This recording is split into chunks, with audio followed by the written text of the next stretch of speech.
शुरू करते हैं वर्चुअल वर्क का सेकंड लेक्चर। इसमें भी हम फाउंडेशन ही आपको दे रहे हैं और इस फाउंडेशन में सिस्टम ऑफ कोप्लेनर फोर्सेस के बारे में आपको हम बताएंगे।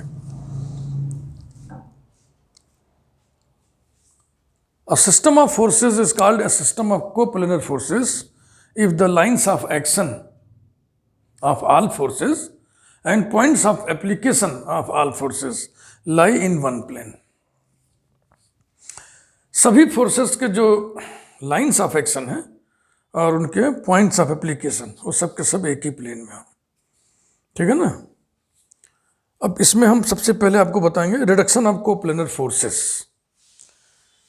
कोप्लेनर फोर्सेस के सिस्टम को हम एक single force through a given point and a couple of moment about that point reduce किया जा सकता है।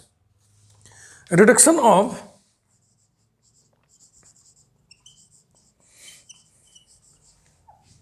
System of coplanar forces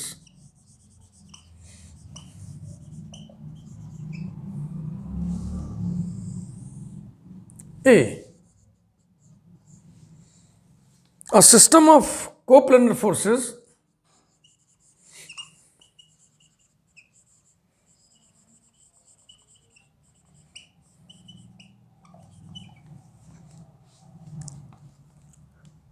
acting at different points of a rigid body, acting at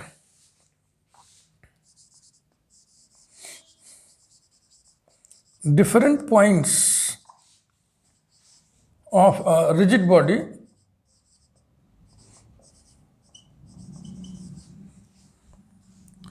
can be reduced to a single force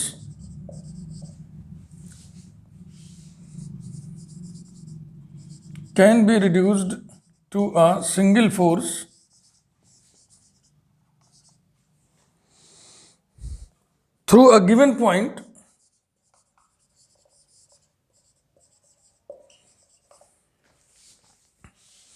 और जो भी point given होगा उसी को हम ओरिजिन मान लेंगे।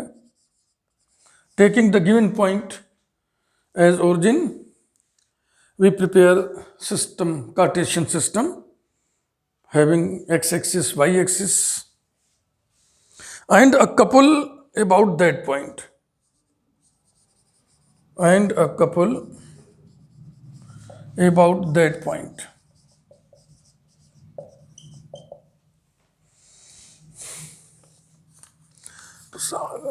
कोप्लेनर फोर्सेस हमने आपको पहले बता दिया। अब देखो किसी बॉडी पे, मान लो ये बॉडी है, इस पे हम कोप्लेनर फोर्सेस लगाएं। अब कोप्लेनर फोर्सेस का मतलब हो गया, मान लीजिए इस तरीके से हम फोर्स लगाएं ऐसे, तो सारे के सारे फोर्स ऐसे ही लगेंगे ना, ऐसे, है ना। यानी उनके लाइंस ऑफ एक्शन एक ही प्लेन में हो। तो मान लीजिए इसके हम बीच में लगा रहे हैं, प्लेन ये है, तो इसी प्लेन में सारे के सारे फोर्सेस के लाइंस ऑफ एक्शन हो ना, चाहे वो ऐसे लग रहे हो, चाहे ऐसे लग रहे हो, चाहे ऐसे लग रहे हो, चाहे ऐसे लग रहे हो, चाहे ऐसे लग रहे हो, सब एक ही प्लेन में होना चाहिए। ये चीज़ आप ध्यान रखिएगा।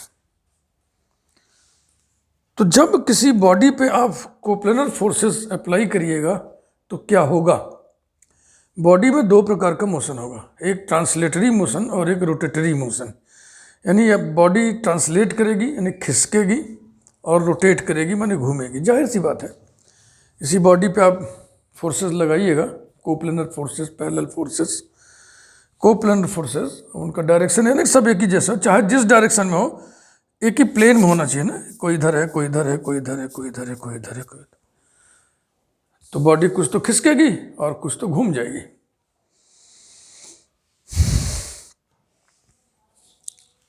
तो जो दिया हुआ पॉइंट है, गिवन पॉइंट, उसी को हमने ओरिजिन मान लिया, ओ, और ये सिस्टम ऑफ कार्टेशियन एक्सिस तैयार कर लिया हमने। माना कि बॉडी के point capital A1 with coordinates x1 y1 force F1 काम कर रहा है। पॉइंट A2 x2 y2 पर फोर्स F2 काम कर रहा है, पॉइंट A3 x3 y3 पर फोर्स F3 काम कर रहा है, एंड सो ऑन। यानी अगर इसी को हम लपेट के बोलें तो माना कोप्लेनर फोर्सेस Fi बॉडी के points AI with coordinates xi yi पर काम कर रहा है। इसमें से हम एक फोर्स को लेते हैं F1 को, जो कि A1 पे काम कर रहा है। मान लीजिए ये A1 है, x1 y1, इस पे ये फोर्स काम कर रहा है F1। इसके दो रिजॉल्व पार्ट्स याद है ना, कंपोनेंट्स इनटू परपेंडिकुलर डायरेक्शंस। मान लीजिए OX के डायरेक्शन में इसका कंपोनेंट x1 है ना, और इस डायरेक्शन में इसका कंपोनेंट y1 है। तो अब इसके हम कंपोनेंट लिख दिए। अब हम यहां पर दो फोर्सेस इंट्रोड्यूस करने जा रहे हैं, एक इधर x1, एक इधर x1। तो ये दोनों एक दूसरे को बैलेंस कर देंगे, कोई असर थोड़ी पड़ेगा। ऐसा करने से सिस्टम पे कोई इफेक्ट नहीं पड़ेगा, क्योंकि ये दोनों इक्वल एंड अपोजिट फोर्सेस हैं विच बैलेंस ईच अदर। एक फोर्स हम इधर लगा रहे हैं y1 और एक फोर्स हम इधर लगा रहे हैं y1, तो ये दोनों भी एक दूसरे को बैलेंस कर लेंगे और ऐसा करने से सिस्टम पे कोई असर नहीं पड़ेगा। लेकिन अब हुआ क्या? अब हुआ ये वाला फोर्स और ये वाला फोर्स मिल करके एक कपल बना रहे हैं।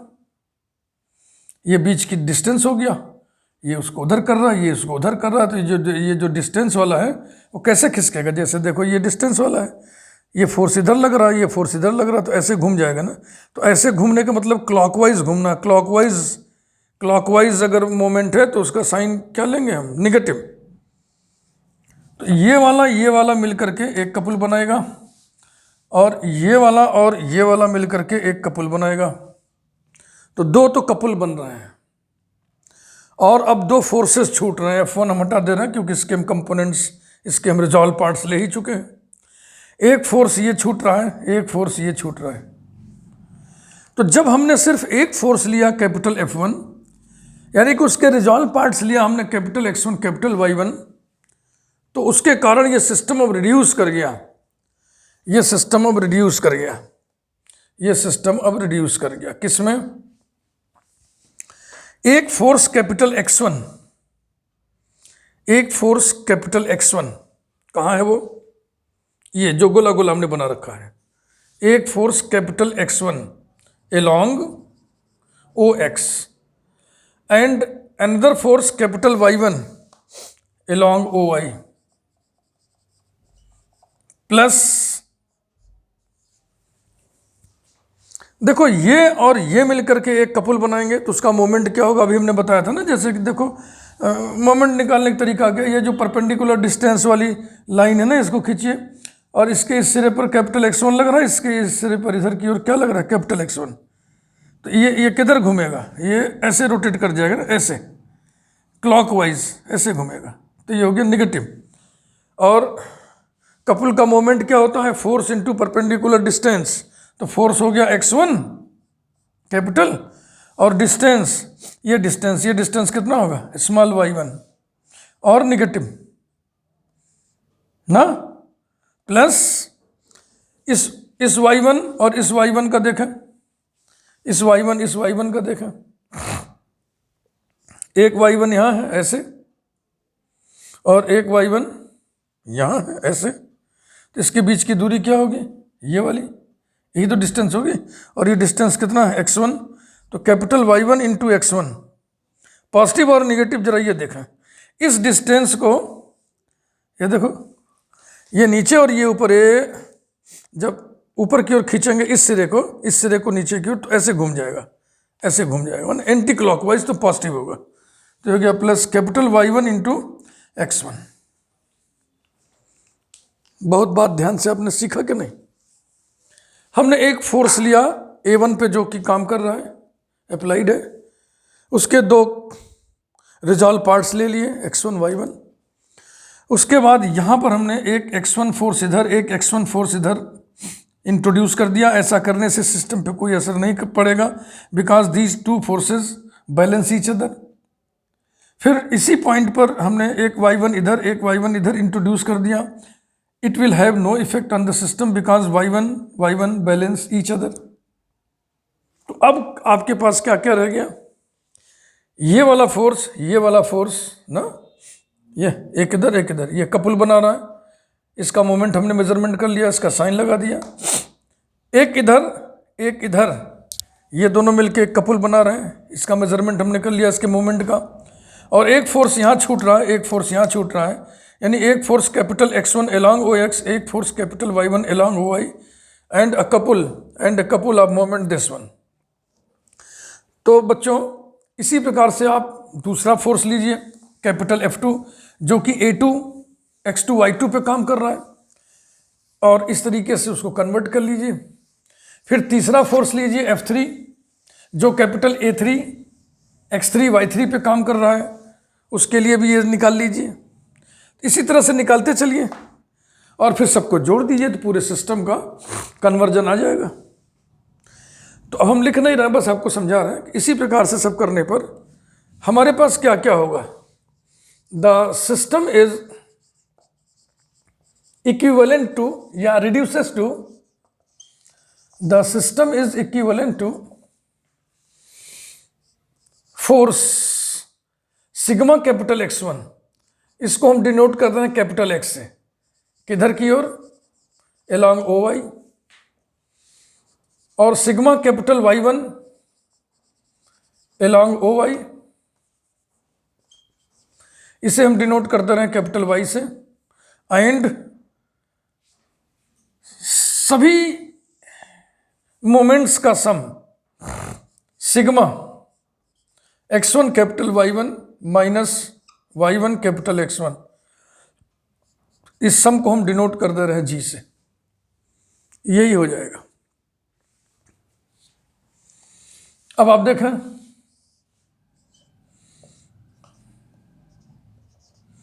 इस दिशा में एक फोर्स मिल गया कैपिटल X, इस दिशा में एक फोर्स मिल गया कैपिटल Y ना, और एक मोमेंट मिल गया।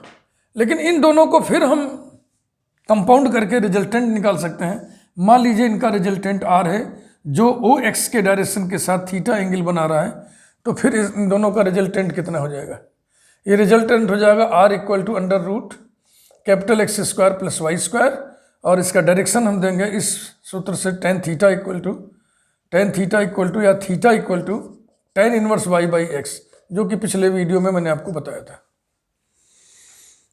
तो कुल मिला के जो सिस्टम था वो रिड्यूस हो गया किस में, वो रिड्यूस हो गया एक फोर्स R में, कहाँ काम कर रहा है, O पर, और एक कपल ऑफ मोमेंट, एक मोमेंट G अबाउट O, है ना, यहाँ पे लिखिए हमेशा मोमेंट अबाउट लिखना चाहिए, किस पॉइंट के, अबाउट O।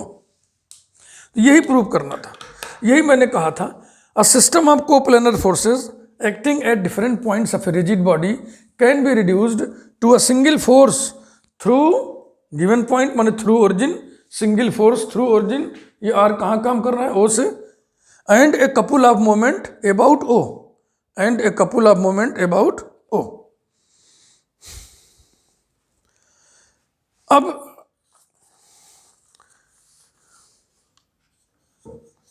ये A था, अब B देखें।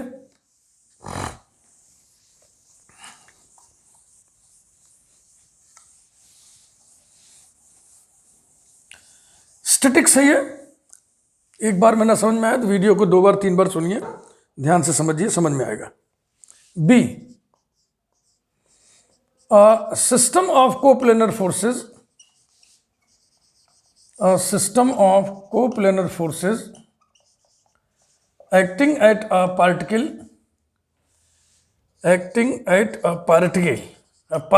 पार्टिकल पॉइंट फॉर्म होता है। पार्टिकल का ज्योमेट्रिकल रिप्रेजेंटेशन किससे करते हैं हम, पॉइंट से। Can be reduced to a single force,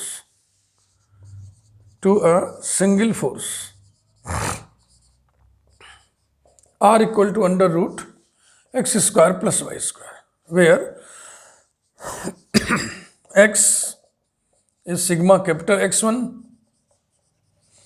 along OX, capital Y sigma capital Y1 along OY। ध्यान दीजिएगा, अब पार्टिकल पे सारे फोर्स लगे हुए हैं, तो पार्टिकल के पास लंबाई चौड़ाई मोटाई नहीं होती है।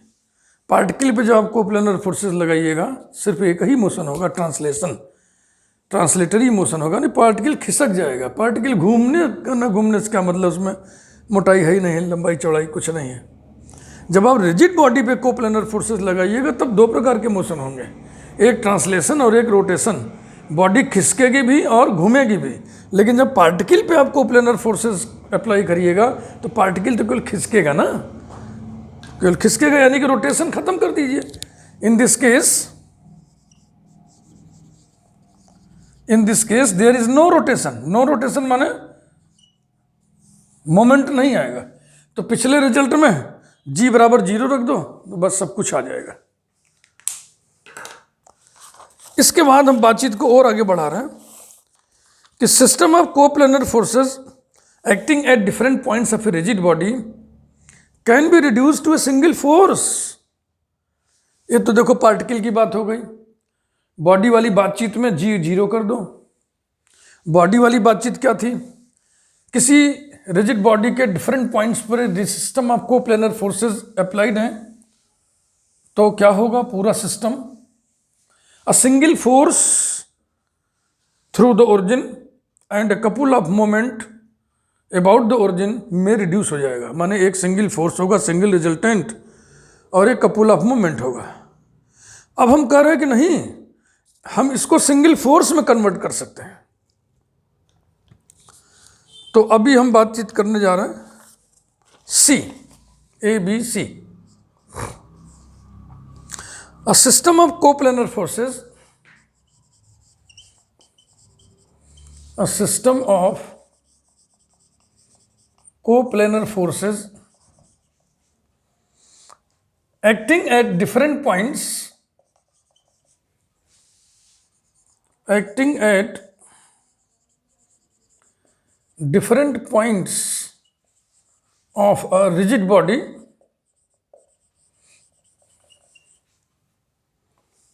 not in equilibrium,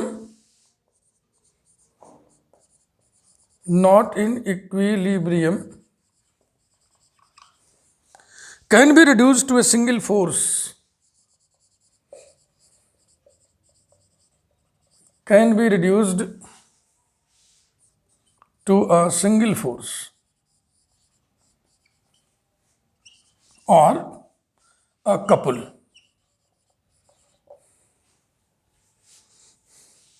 तो देखो हम लिखेंगे कम, समझाएंगे ज़्यादा। अभी हमने जो ए में किया, a system of coplanar forces acting at different points of a rigid body can be reduced to a single force and a couple, single force capital R and a couple of moment G, दो में convert किए थे। तो अब इन दोनों में क्या क्या स्थितियां बनेंगी, केसेस बनेंगे। केसेस क्या क्या बनेगा, number 1 R equal to 0, G not equal to 0। Number 2 G equal to 0, R not equal to 0। और number 3 G not equal to 0, R not equal to 0। दोनों इक्वल टू 0 तो हम कह ही नहीं सकते, क्योंकि इक्विलिब्रियम नहीं तो कुछ तो रहेगा भाई।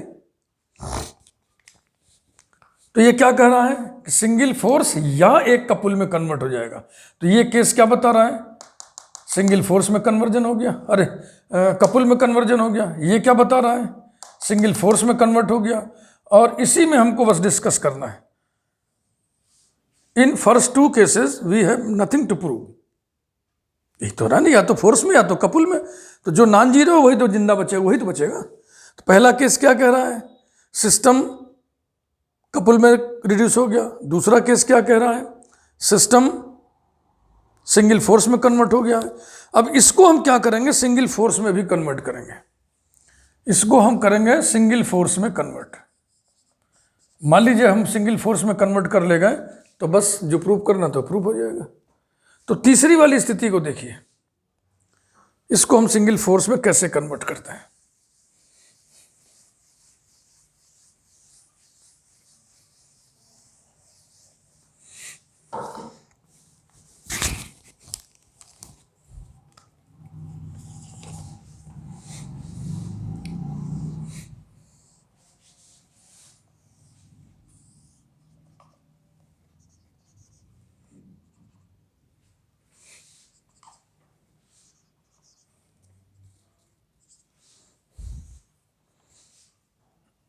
मान लीजिए सिंगल रिजल्टेंट है आर थ्रू ओ और ये कपुल है जी, कपुल का मोमेंट, और इसको हमने किधर लिया है, एंटी क्लॉकवाइज लिया है, नहीं कि पॉजिटिव लिया है।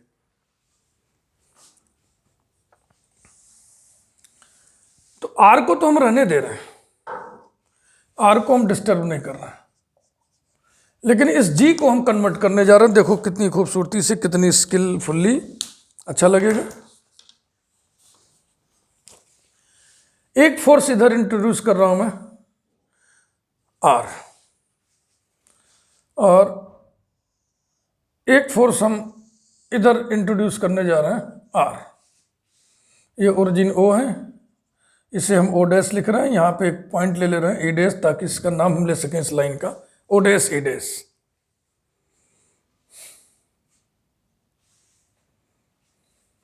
ठीक है भाई। और ओ डैश हम इस प्रकार से चूज कर रहे हैं कि, ध्यान से सुनना मेरी बात, कि ये और ये मिलकर के क्या बना रहा है, कपुल। इस कपुल का मोमेंट कितना होगा, आर इंटू परपेंडिकुलर डिस्टेंस, यानी कि R into perpendicular distance O dash किसके बराबर कर देना है हमको, जी के बराबर। तो पूछेंगे ना जी कहाँ गया, जी को हमने रिप्लेस कर दिया इस कपुल के द्वारा। कौन सा couple, R at O opposite to this R and R at O dash parallel to this R। तो ये और ये मिलकर के कपुल बनाएगा, और हम O डैश इस प्रकार से ले रहे हैं, यहाँ यहाँ यहाँ यहाँ इस तरीके से लेंगे कि R इंटू ओ डैश करने से G के बराबर हो जाए। ठीक। और अब देखिए रिडक्शन, देखिए अब क्या हो गया, अब क्या हो गया, ये आर एक दूसरे को बैलेंस कर लेंगे, नेग्लिफाई कर लेंगे, तो कौन बचा, सिर्फ सिंगल रिजल्टेंट बचा। Single resultant R at O dash, यही बचा, where O dash is given by this formula, R into O dash equal to G. इस प्रकार से ये रिडक्शन हो जाएगा। Condition of equilibrium, condition of equilibrium,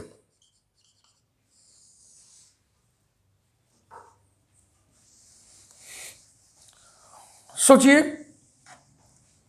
एक बॉडी के डिफरेंट पॉइंट्स पर system of coplanar forces act कर रही हैं,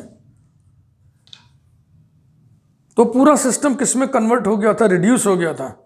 single resultant R at O and a couple of moment G about O. तो इक्विलिब्रियम लाने के लिए क्या होगा, ये दोनों खत्म हो जाए। आर जिम्मेदार है ट्रांसलेशन के लिए, जी जिम्मेदार है रोटेशन के लिए। तो ट्रांसलेशन भी खत्म कर दो, रोटेशन भी खत्म कर दो, नो मोशन, कोई हलचल नहीं, तो वही साम्य अवस्था है, वही इक्विलिब्रियम है। तो ए वाले केस में इक्विलिब्रियम के लिए कैपिटल आर जीरो होगा, कैपिटल जी जीरो होगा, दैट इज कैपिटल आर माने under root x square plus y square. और ये चीज जीरो कब होगा, जब एक्स भी जीरो वाई भी जीरो हो, यानी capital X zero, capital Y zero और G zero. That is capital X किसको कहे थे आप, सिग्मा कैपिटल X1, ये जीरो होना चाहिए। कैपिटल वाई माने सिग्मा कैपिटल Y1, ये जीरो होना चाहिए। एंड कैपिटल जी माने sigma X1 capital Y1 minus Y1 capital X1, ये जीरो होना चाहिए। These are conditions of equilibrium under coplanar forces acting at different points of a rigid body। B वाला case क्या था, जब सिस्टम ऑफ कोप्लेनर फोर्सेस एक particle पर act करे तो वहां पर केवल ट्रांसलेशन होगा, तो ट्रांसलेशन खत्म हो जाए तो इक्विलिब्रियम हो जाएगा। और ट्रांसलेशन खत्म करने का मतलब क्या हो गया, ये सिंगल रिजल्टेंट जीरो कर दो। आर जीरो होने का मतलब एक्स भी जीरो और वाई भी जीरो, यानी कि x which is sigma capital X1 equal to zero and y which is sigma capital Y1 equal to zero. These are equations, these are conditions of equilibrium, conditions of equilibrium. तो conditions of equilibrium आपको याद रखना होगा, इसकी ज़रूरत हमें पड़ेगी virtual work की थियरी डेवलप करते समय, इसलिए मैंने आपको ये बताया। इसको बताने के लिए इसके पहले जो रिडक्शन था वो बताना जरूरी था। ये गणित है ना, एक से चेन जुड़ती चलती है, कड़ी से कड़ी जोड़ती चलती है। अब इसके बाद हम बातचीत करेंगे work done by a system of coplanar forces. जो भी हम लिख रहे हैं इसका डिटेल नोट्स आपको टेलीग्राम ऐप पर मिलेगा। टेलीग्राम ऐप पहले तो इसे आप डाउनलोड करिए, इसको पहले आप डाउनलोड करिए। उसके बाद आप BSc2 मैथ्स ब्रैकेट में YBS ये टाइप करिए, बस तुरंत ही ये चैनल खुल जाएगा और इस चैनल में आपको PDF format notes, detail notes मिल जाएगा। हम तो केवल आपको पढ़ा रहे हैं, पूरा लिख तो नहीं रहे हैं। अगर पूरा लिखा सामग्री चाहिए, मटेरियल चाहिए तो आप यहाँ से उठा लीजिए। Work done by a system of coplanar forces, work done by a system of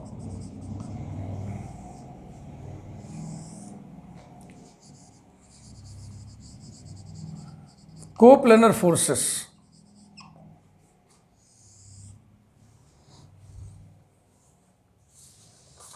तो देखो इसमें आपको हम ये बताएंगे किसी रिजिड बॉडी के डिफरेंट पॉइंट्स पे आपने जो है system of coplanar forces apply कर रखा है, तो वर्क डन कितना होगा। तो हर फोर्स के द्वारा वर्क डन कैलकुलेट कर लीजिए, फिर उसको जोड़ दीजिए, हो गया। तो मैं आपको ये बताना चाह रहा हूं, the algebraic sum of works done by a system of coplanar forces acting at different points of a rigid body is equal to the work done by their resultant. यही बताना था, मेन बस इतना ही है। तो अब आप इसको particle वाले पे समझिए तो ज़्यादा बेहतर समझ में आएगा ना, क्योंकि हमको वर्क डन जो कैलकुलेट हम करते हैं डिस्प्लेसमेंट केवल उसमें लिया जाता है, रोटेशन नहीं लेते, डिस्प्लेसमेंट लेते हैं। तो पार्टिकल के रूप में समझिए तो इजीली समझ में आ जाएगा। Work done bye algebraic sum of works done by a system of coplanar forces acting at a particle is equal to the work done by their resultant। Number एक बात ये। नंबर दो, the work done by a force in moving a particle from one position to another is equal to the sum of works done by its resolved parts। मान लीजिए कोई force है F जो एक पार्टिकल को खिसका देता है, डिस्प्लेस कर देता है, तो फोर्स के द्वारा वर्क डन कितना होगा। फोर्स के रिजॉल्व पार्ट्स दो ही होंगे, कैपिटल X कैपिटल Y मान लो, तो कैपिटल X के द्वारा वर्क डन कैपिटल Y के द्वारा वर्क डन को जोड़ दीजिए, वही फोर्स के द्वारा वर्क डन होगा। यानी work done by a force in moving a particle is equal to the algebraic sum of works done by its resolved parts। तो ये वर्क डन का है मामला। फिर equilibrium under three forces, equilibrium under three forces, ये भी concept आपको मालूम होना चाहिए, ये भी बराबर आपको मिलेगा। Equilibrium under three forces, if three forces acting on a rigid body are in equilibrium, if three forces acting on a rigid body are in equilibrium, then the forces must be coplanar. If three forces acting on a rigid body are in equilibrium, then they must be coplanar. इसके बाद normal की position आपको जाननी है कुछ. Direction of normals.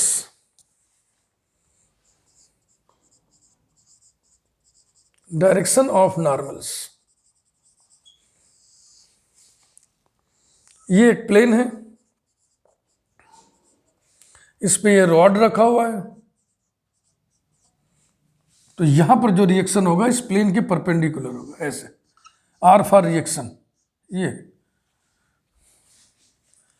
एक खूंटी है, peg, peg माने खूंटी, इस पे एक रॉड रखा हुआ है, ये है रॉड, ये है पेग. तो यहां पे जो रिएक्शन होगा वो परपेंडिकुलर टू द रॉड होगा, ये होगा रिएक्शन आर. उसके बाद ये एक हेमिस्फेरिकल बाउल है, इसमें एक रॉड रखा हुआ है, this is point on the rim, ये रिम का पॉइंट है, ये रॉड है. तो एक तो यहां पे रिएक्शन काम करेगा, वो रॉड के परपेंडिकुलर काम करेगा, ये हो गया आर. और एक रिएक्शन यहां काम करेगा, यहां पे हमको नॉर्मल खींचना है, तो यहां पे नॉर्मल क्या होगा, जैसे कि इसका सेंटर हो गया, इसको मिला दीजिए, तो ये क्या हो गया, रेडियस, और ये रेडियस टेंजेंट पे परपेंडिकुलर होता है. तो यहाँ पे पहले हमने टेंजेंट खींचा, ये टेंजेंट खींचा, और इसका परपेंडिकुलर कौन होगा, रेडियस, इसी दिशा में होगा. थोड़ा और आगे बढ़ा कर दिखा दीजिए इसका डायरेक्शन, ये हो गया आर डैश. तो दो रिएक्शन काम करेंगे, एक यहाँ पे, एक यहाँ पे. यहाँ वाला रिएक्शन डायमीटर के लॉन्ग होगा, और यहाँ वाला reaction perpendicular to the rod होगा. बेल आइकन प्रेस कर दीजिए, चैनल को सब्सक्राइब जरूर कर दीजिए. नेक्स्ट वीडियो में हम बातचीत को आगे बढ़ाएंगे. वर्चुअल वर्क क्या है, वर्चुअल वर्क के दो प्रिंसिपल्स होते हैं, एक पार्टिकल वाला, एक रिजिड बॉडी वाला, उसको देखेंगे. फिर थियरी को धीरे धीरे आगे बढ़ाएंगे. Thank you very much.